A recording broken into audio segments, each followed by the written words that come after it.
All right, hey guys, it's Kevin again, here again with the legend here, Auburn Wanderer, aka Kane LaPlante, of course. We're once again back again at the end of December, just like we were last year. The difference is this time around we're seeing a lot more movies. We are definitely being a lot more punctual and things like that. If this one doesn't sleep till 2 o'clock in the afternoon, which I don't think will be an issue, but whatever.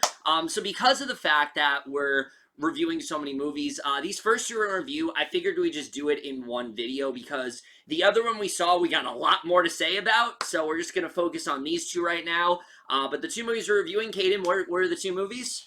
Bombshell and Yes. Spies in Disguise. Two very different movies, for sure, but No, I think they're really similar, you know. Yes. Especially Bombshell, you know, it's for the family, dude, you know? Yes, definitely. But we're just going to get into it right now.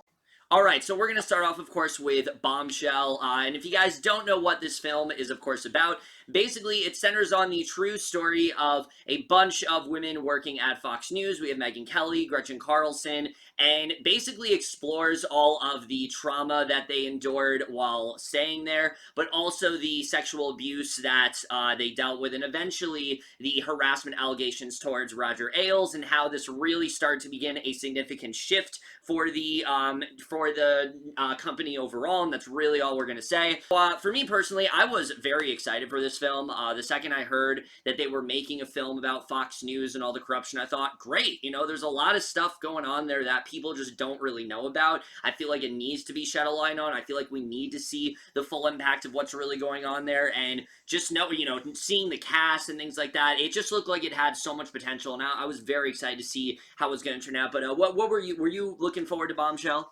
Yes, I was. Yes. Yes, that teaser trailer was quite fantastic. Oh, yeah. The second trailer fucking sucked. Oh, yeah, I know you love the Billie Eilish song. I love Billie Eilish, but, like, that was a horrible song choice. Yeah. So, Yeah, so, I guess we'll just get into it right now. What did you think of Bombshell? I thought it was good. Yeah. I thought it was good. I will say this about it. For a film that is obviously happening because of the Me Too movement, Right. it's not the best they could have done with it, to be honest, and we'll get into that later. Right. But I think this is a very important film. Yeah. To see.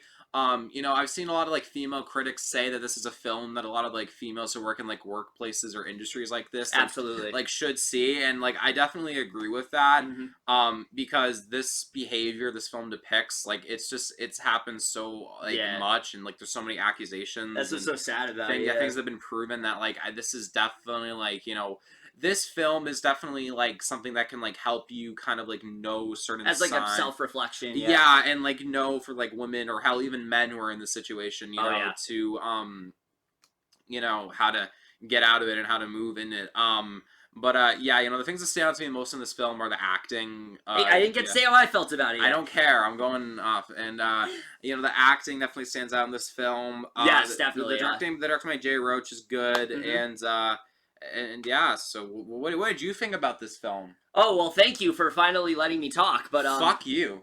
Yes, I actually really enjoyed a lot, a little bit more than you. I thought this was a very effective film for sure. It definitely isn't perfect. It's not perfect. I would put it on basically the level that people put Vice last year. It's a very effective film. It's a film that does a lot right, but I do think there are some aspects that are severely underwritten. But getting into what you said, the one thing I think we can both agree on is just how fucking talented this cast is, because everyone, even if they're not in the movie that much, I think everyone really makes an impression here. Let's talk about Charlize Theron, because talk about perfect casting there. I mean, when I heard that she was going to play Megyn Kelly, I thought that is great, and just between the makeup job and things like that, I think she really embodies Megyn Kelly quite well, and something that I know you were worried about is how they were going to characterize her, just because of, like, how much of a controversial figure she was and things like that. I liked how this film didn't shy away from showing that Megyn Kelly is, you know, a bit problematic. But, like, that's the thing I liked about this film. Yeah. Is that it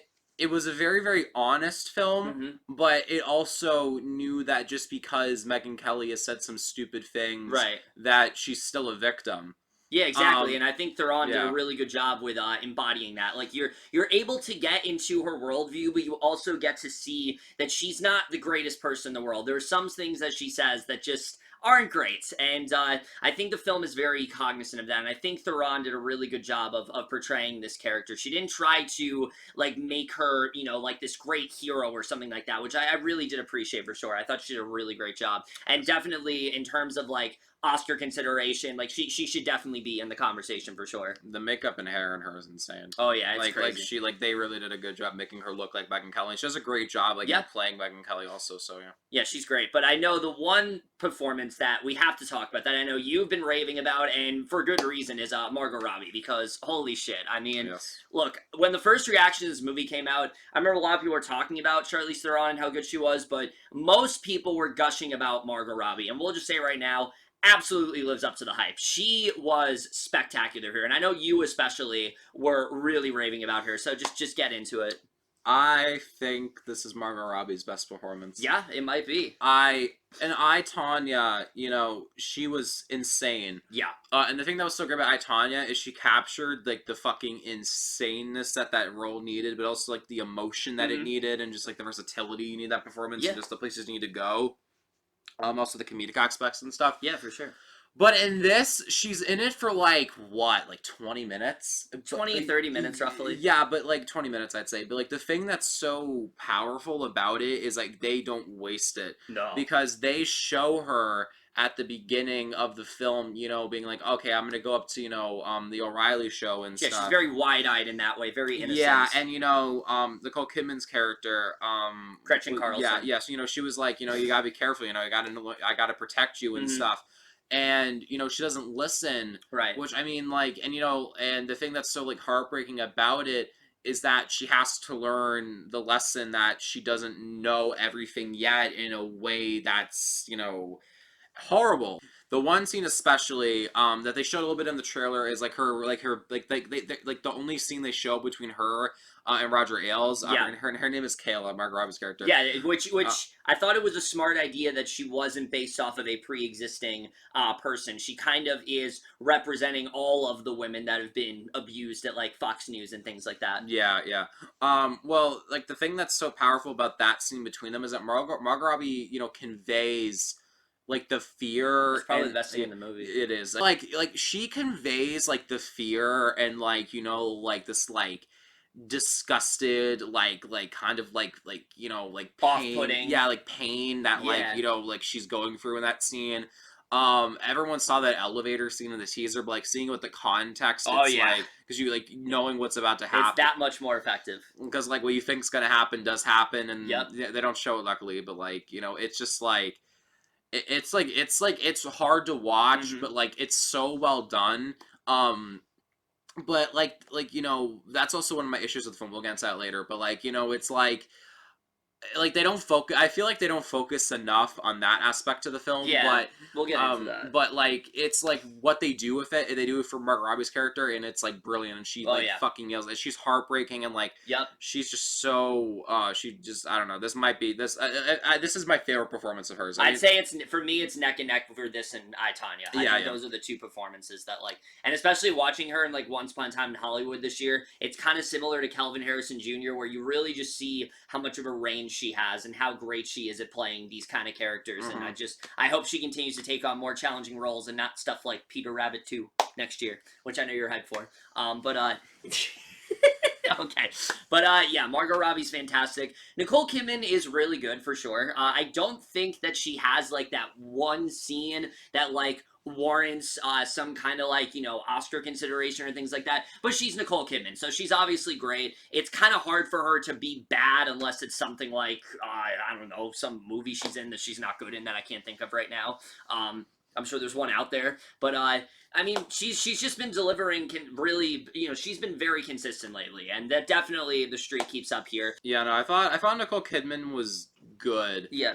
Nothing, honestly, that I thought was that remarkable. No. I've seen people say that she's, like, the best performance in the film, which I really don't agree with that. Like, no disrespect, but, like, she definitely has one of the most interesting storylines, for sure. I mean, yeah, but, like, the problem with me is that, like, she just, like, she doesn't have, like, enough, like, meat, like after, like, a certain point happens, like, it feels very like through the motions. Yeah, don't expect this to be like Big Little Lies or something. Like this is not on that it's level. like I don't know. I just wish that we'll get to my issues soon, but like the one person I don't think enough people are talking about is John Lithgow, because he has to play a character that is so vile and so disgusting, and it can be very hard to do that without making him cartoony. And he does a really good job, I think, of embodying who Roger Ailes was in that way. That this is a guy that feels that he's doing this because he can. He feels he has the power, he has the platform. He basically thinks he's indestructible. And I think Lithgow does a really great job of portraying just how ferocious this guy really was. I mean, the things that he would say to women, the fact that nobody called him out on it, and people knew what was going on. Like, the fact that no one called him out on it is just so appalling to me. It says a lot about this industry and the kind of things that go on and, like, how the world was, pre-Me Too movement and no things one was like gonna say anything because Gretchen did, and she got fucking fired. Yeah, exactly. And I thought that he just did such a phenomenal job in that role. I really loved him here. And John Lithgow is great in this movie. Like, he is vile and, like, in a way, just, like, very, like, egotistic. Chews up all the scenery. Yeah, it's like, he really fucking nails it. This is a very hard role to do, but he does a great job at it. I thought everyone else in the film was also really good, so... Yeah, definitely. I mean, the supporting cast do a thing. I will say, this is probably the best I've ever seen Kate McKinnon. I really liked her in this movie, and I hope she sticks to roles like this, because yesterday I could see that they were trying to get her into more indie stuff, and I'm like, I just don't think she's there. This is more, I think, what she needs to be doing. Don't give her an insanely comedic role. Don't make her this, like, cartoony character. Make her a real person. She's great. She did a great job in this movie. I love the chemistry between her and Margot Robbie. I thought she really nailed it, and it's probably the best I've seen her. Rest of the supporting cast, though, we can't really say a lot with because they're not in the movie that much. Like, Allison, Janney, Malcolm McDowell, they do their thing. They do a good job, but they're not in the movie all that much to really say. So we'll get into the directing here. So another big thing that people are going to compare this to Vice is because, similar to Vice, this comes from a comedy director. Jay Roach has not done a movie like this before.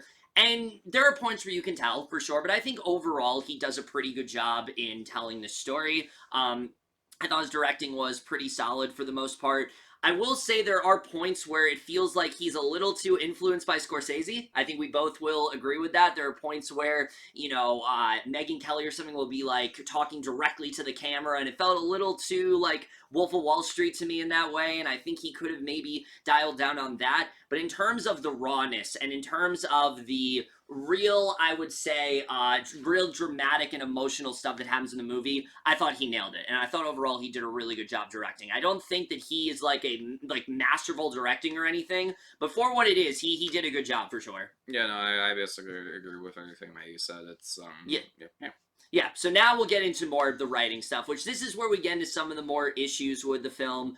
The things that it does really well, as we said, is it does a really good job in portraying just what was going on at Fox News. I think the general just vibe of everything is really going to be off-putting to some, because the way they go about things, the way that they would just say certain things to each other, it's like, why would you say that? Why wouldn't anyone do something about this? Why would you just let that person get away with this? Like I said, the things that Roger Ailes was saying, not just him, but, like, even stuff women were saying to, like, each other, it's like, what the fuck? Why did nobody, like, do anything about this? Like, it's such a chill environment in that way, to the point where that's what made it so problematic. And I think the film, it does a good job in not trying to make Fox News look bad. It just tells it as it is. Like, it doesn't say, like, oh, it doesn't try to force that on you. It just shows this is how it is, and this is why it's so bad, and this is why Fox News has all this controversy and things like that. And I think for people who are worried that,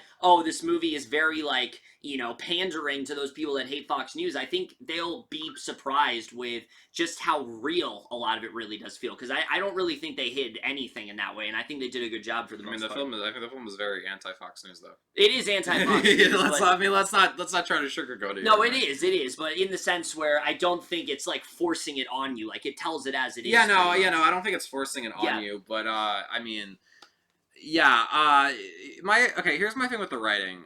My biggest issue with this movie is that I wish that the emotional trauma aspects there's just more of it. Right. I'm not saying all the business legal stuff is bad because it's interesting. I mean, I like the movie. I like that stuff. Yeah. But I really, really like how they explored the trauma aspect of it, because with Megyn Kelly, they kind of get into it, but like not that much. It's basically her movie, like it's very focused on her. I mean, and regardless of how like we may feel about like Megyn Kelly and like in her ideals and stuff, it's like she's still a person. Yeah, went through some shitty things. Exactly. And the film recognizes that. Yeah, I just wish that there was. And again, more it doesn't try to absolve her for certain things either. Like no. they even brought up like the whole Santa Claus controversy, which I don't think either of us were expecting them to do. No, I was not expecting them to do that. Yeah. But it's like she has a scene towards the end where they get into that, and it's really what on Charlize Theron is great in that one. But I just wish that there was more of that. Yeah, definitely. I wish that this one was longer and it got more into like the more like rich aspects. Yeah, because toward the third act, it really starts to focus on Ailes a lot and kind of like how he was dealing with it, which is interesting. I like getting into the head of someone that is so monstrous in that way and just seeing how they were feeling about all this and how he always felt like he was in the right. Even when there was evidence that was against him, he still said, oh no, I can't believe this. This didn't happen. Like he was still trying to run with the story, and I think that's interesting. But I will agree with you in saying that I think the film should have been a little bit more balanced in that way. I think what would have made this film even better is if the film focused on the three leads together, because it's very focused on Megyn Kelly after a while. For a while, I will say, Kayla and Gretchen, they have a lot to do for sure. They do a good job, I think, in showing how tired Gretchen is of just all the pleasantries of what's going on there and the fact that people are just like fine with it. She doesn't like the whole kumbaya vibe, and I really like seeing that.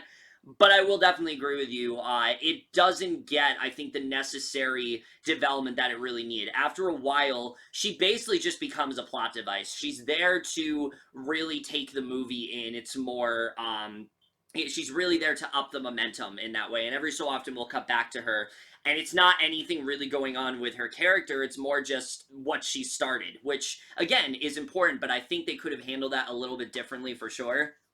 Yeah, I mean, the movie's, like, well-paced and all, but, like, I mean, like, honestly, if they added, like, a more, like 10 to 15 more minutes where it's, like, more focused on, like, what's happening, I mean, it would have slowed down the pace a bit, but it's, like, you're already dealing with such, like, a heavy film. Yeah. It's like I'd be fine watching a little bit more of it to really understand the like the world of these characters more. I mean, now the thing I will disagree with you on is that I do think, even though she's not in the movie as much as I would have wanted, I think we got enough with Margot Robbie's character. We got enough of showing what she's been through. I like the stuff with her and Kate McKinnon especially. I think their dynamic was really strong. I like the way they set that whole thing up, and I think that they did just enough to show what was going on, how this affected her. Could they have done more? Absolutely, but I think for what the film did, it did more. I'm more satisfied with what they did with her than Gretchen Carlson, I would say. I mean, yeah, I mean, I agree that, like, Gretchen's the weakest of the three main characters, but, like, I don't know, I just, like, to me, the film just, I think it should have balanced it out more. Right. So, I mean, like I said, the legal stuff is very well done, but, like, I wish there was more of, like, like, the human side to it. Yeah, definitely. And there's a lot of it, don't get me wrong, but, like, I think that in the Me Too movement, we need more of a film that's more so about, like, how you handle it emotionally. Yeah, definitely. I mean, obviously, legally, it's, more important than the status quo, but, like, it's, I don't know. The emotional aspect is definitely very important, and that is something I think that does get overlooked frequently. So I will definitely concur with you on that. But yeah, writing-wise, I mean, besides the things we talked about, it's a pretty good screenplay. I think they do a good job. There are a few moments, like I said, where they'll break the fourth wall, and it feels a bit jarring because they don't really stick to it. It's really just Megyn Kelly does in the beginning,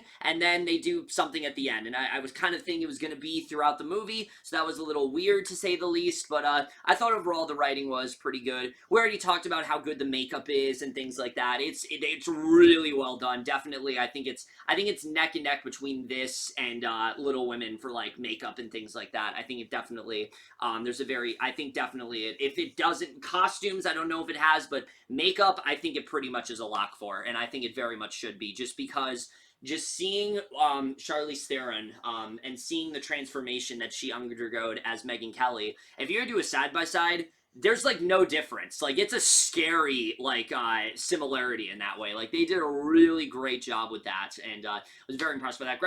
Nicole Kidman as Gretchen Carlson, they also nailed really well. And then pacing wise, as we said, I think the movie is really well paced for the most part. It can get a bit uneven at times, but overall it is very well paced. It's really just some aspects of the writing that do bring it down for us. Overall, though, it's definitely a film we recommend. I don't think it's getting talked about as enough as it should. I think it is a very important film for sure. I think it delves into the issues just enough, although I do wish it did a little bit more at points. But I think for someone like Megyn Kelly, someone like Margot Robbie's character, even though she's fictional, it's a very important film to shed a light on these victims. There's a very effective scene, especially, that we didn't talk about, that actually shows the real-life victims. And the things that you hear are appalling. The things that you hear are going to disgust you, but they should. They should disgust you. The film is doing its job in that way, and I think overall, that's the thing it does do really well. So for me, at the end of the day, I was overall pretty satisfied with this film, so I'm going to give Bombshell overall a B. I like this film. I wish I liked it more. Mm-hmm. It's obviously an important film. J. Roach did a really good job doing, what he can with this material, because it's, obviously very, very hard to adapt. Yeah. I just wish that it was just done in more of a way that I could connect with. Yeah. Yeah, but, obviously, it's his film. He did a good job with it. So I like this film. I thought it had, some of the best acting I've seen all year. Oh, yeah. And Margot Robbie should be a lock. Yeah, should honestly, I hope if she's nominated, and I hope she wins over Kathy Bates. Yeah. I mean, I or thought Laura Dern. Yeah, I thought she was better than Kathy Bates.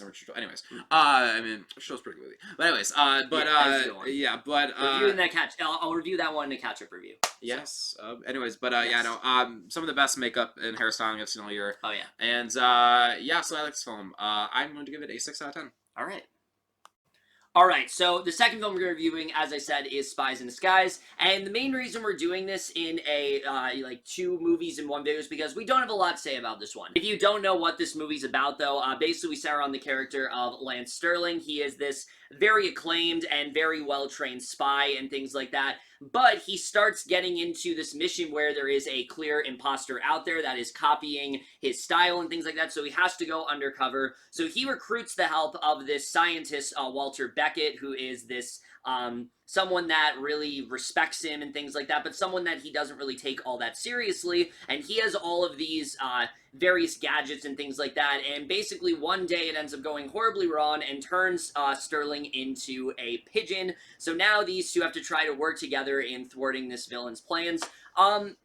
Right off the bat, I was not that excited for this film. I thought it looked really just very kiddie and very annoying, and it just didn't really seem like something that was going to appeal to me all that much, and just overall, I went into it hoping that we get the Trolls World Tour trailer, and that's one of the main reasons I wanted to see it, but also because I'm just trying to see as much as I can before the year ends, and this was one that very much could surprise me. I know you were a little bit more positive going into it.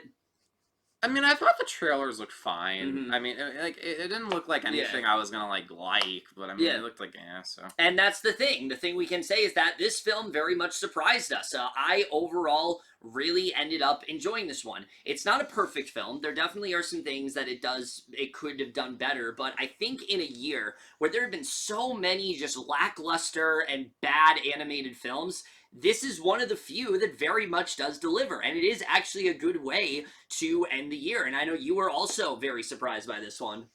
Yeah, I like this one also. Yeah. I thought it was really charming, and it was... definitely.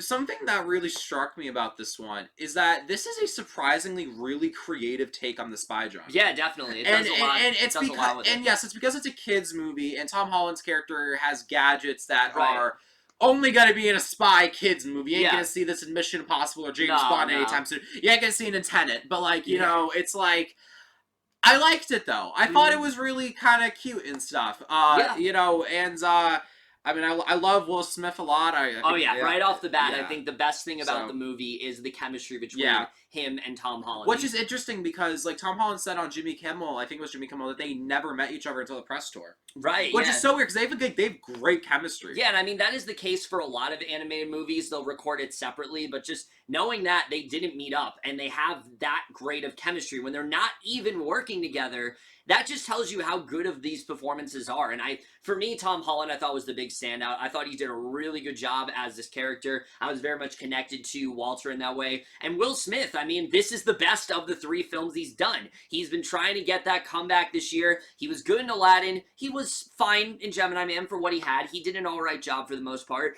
But I thought he was really good in this film. He was someone that, yes, this guy can be a bit of a douchebag. Yes, this guy can be a little bit full of himself. But you know what? He's really good at his job. He's very much on top of things. And I think the bond that he forms with Holland is really strong. These two do work very well together. And I was very impressed by their bonding here. It's definitely the best aspect of the film. Will Smith was like one of the best choices you could get for this role, because it's a role where you need someone who's recognizable and charismatic, and very like engaging and enthusiastic, and he really nails it. Confidence. It's definitely better than Shark Tale. Excuse me.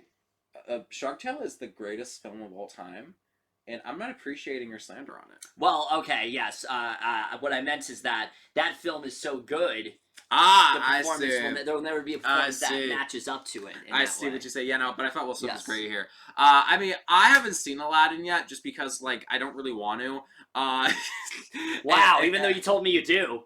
I mean, not really.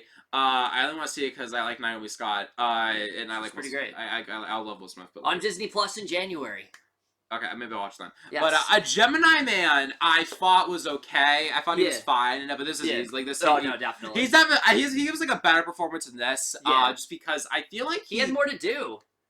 No, I don't want to say that. I think it's just more of a role that's more for him. Yeah, it's very well suited for him. Like, it feels like this was a role kind of written for Will Smith, and if any other actor were to do this, I don't think it would have worked as well. Yeah, like Gemini Man, I think he's really he's good in, but like the problem with like Gemini Man is that he's just not entertaining enough in the film to like say, like I think it's an okay movie, but I like it. I like it more for its technical aspects. Yeah, exactly. But he's really great here. Tom Holland is. I mean, I love Tom Holland. He's obviously really good here. So. Oh yeah, he's great. The rest of the cast is fine for what they have. I really liked, surprisingly, I really liked the dynamic between Karen Gillan and DJ Khaled. They were actually pretty solid. I thought they worked well together. DJ Khaled surprised me. He was good in this role. Yeah, I mean, I still don't think he's much of an actor, but for what he has, he does a good job. And Karen Gillan is obviously great because she's a great actress. I just realized that DJ Khaled and Will Smith are going to be in 2 movies in less than a month. That's true. I don't know how the other one's gonna fare, but we'll have to see. I hope it's good. One. I mean, I don't know. I think it looks okay. Like I said, rest of the cast is fine. Ben Mendelsohn does his Ben Mendelsohn thing, which we'll get into because I'm a little bit annoyed by that. Reba McEntire I thought was honestly kind of wasted. She really did not have much to work with.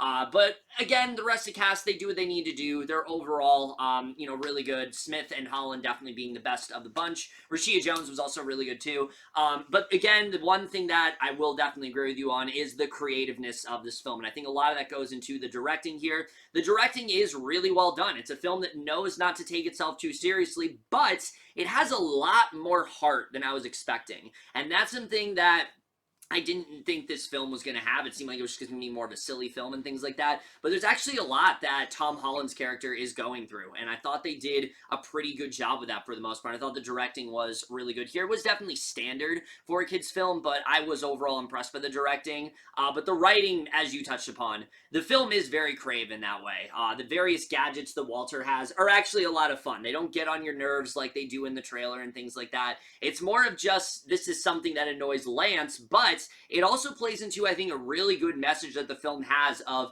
finding ways to stop evil without violence in that way. I think there's actually a really good message about nonviolence. And it's not one that they like try to, they try to like, knock you up over the head with. They don't try to do that here. They very much do it in such a way where it makes sense for the character. Walter has his point of view and Sterling has his point of view. And I think they did a really good job with getting us to understand point of views, but also seeing how this could apply to Sterling's, style of spying, because he's someone who's like, no, I gotta do it this way. I need blasters, I need all the traditional stuff. But Walter, on the other hand, is very much the opposite of that. He thinks that there's a different way to go about it. And that was something that I was not expecting. And I actually thought they handled pretty well, honestly.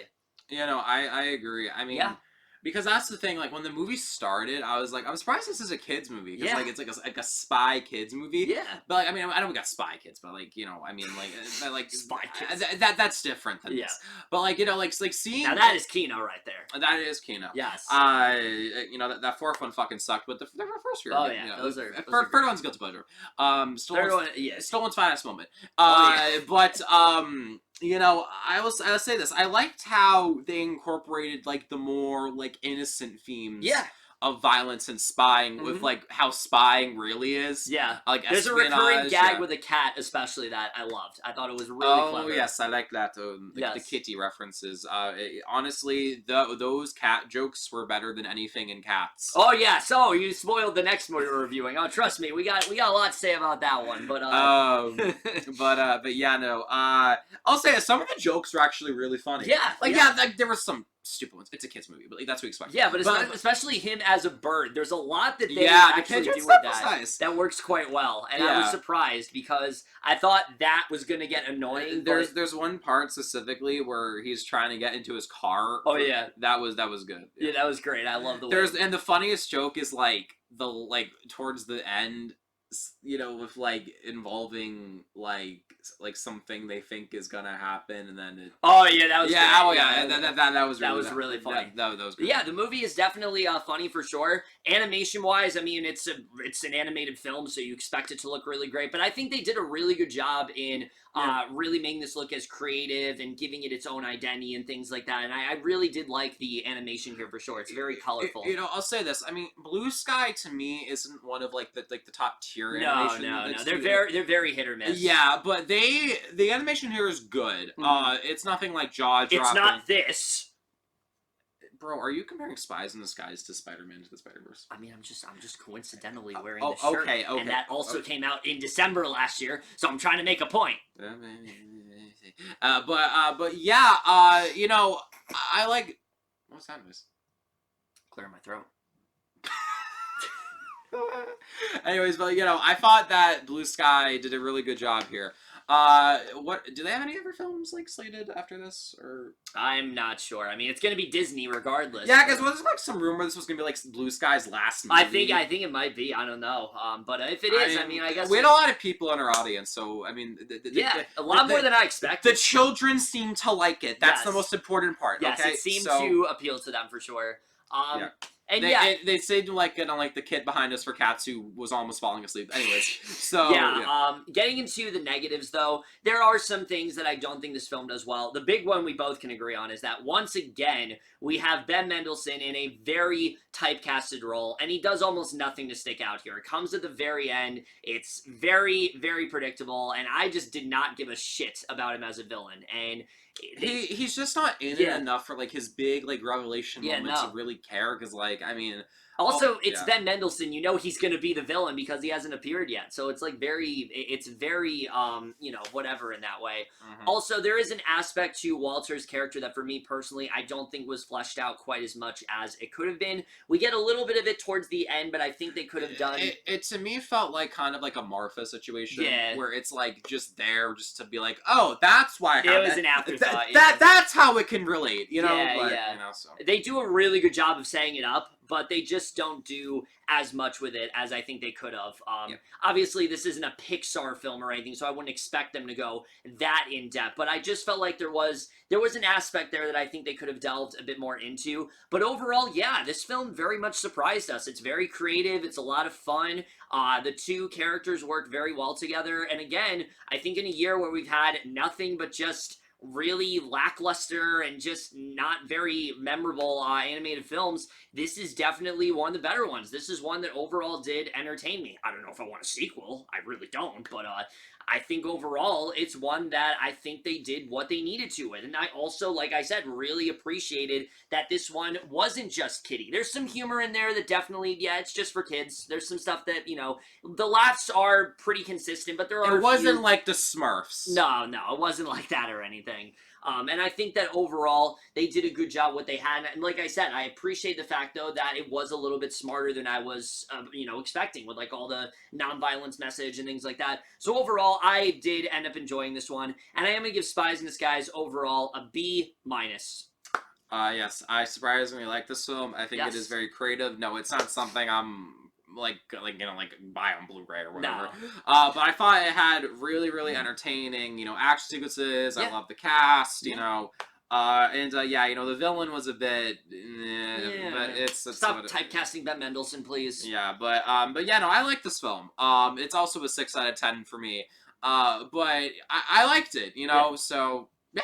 All right. So kind of funny that you said in the beginning that they're two different films, but they're both films that you gave a 6 out of 10 to. So that's kind of funny how that worked out. But yeah, guys. So that's it for our first review together. We got a lot more coming, so definitely look forward to it, especially the next one we got. That one's going to be legendary for sure. We were going to do a spoiler review for Rise of Skywalker, but neither of us care to, so that's why we're not doing it. I've already wasted so much anger on that movie and how fucking idiotic and moronic it is. I just can't, you know. Yeah, honestly, when I do a Q&A or something, message me about it. We'll go into it then. But I don't have the energy. Yeah, it's gonna be like a 3-hour-long video. Yeah, exactly. I just do not have the energy to go into that right now. But yeah, that's it for this video. Hope you guys enjoyed it. Of course, check out this fucker's channel right here. Even though he only posts about EXO stuff and things like that. He was supposed to review for Uncut Gems, and he never did. We are going to do Uncut Gems! Wait, you said you were going to do it on your channel! I did! The video wasn't very good! Well, I never uploaded it! Well, that's your fault. Either way, that's it for this video. Hope you guys enjoyed it. We'll see you guys in my next video, and we'll see you guys for that. Okay, bye. Fuck!